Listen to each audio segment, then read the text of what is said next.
Dhaka mass transit company limited DMTCL এর স্বতন্ত্র চাকরি বিধিমালা প্রণয়নে বারবার প্রতিশ্রুতি ভঙ্গের প্রতিবাদে আগামীকাল শুক্রবার ভোর 7টা থেকে সর্বাত্মক কর্মবিরতির ঘোষণা দিয়েছেন প্রতিষ্ঠানের কর্মকর্তা-কর্মচারীরা। এতে মেট্রো রেলের যাত্রী সেবা অনির্দিষ্টকালের জন্য বন্ধ হয়ে যাওয়ার আশঙ্কা তৈরি হয়েছে। বুধবার প্রকাশিত এক সংবাদ বিজ্ঞপ্তিতে জানানো হয়,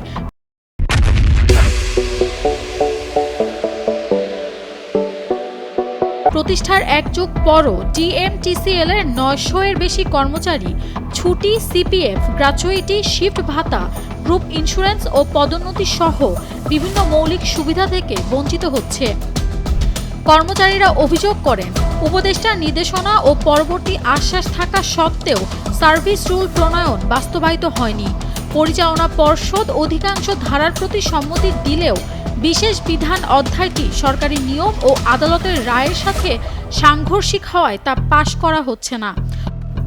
অন্যদিকে 10 ডিসেম্বরের বৈঠকে ব্যবস্থাপনা পরিচালকও সময়সীমা দিতে ব্যর্থ হয়েছেন।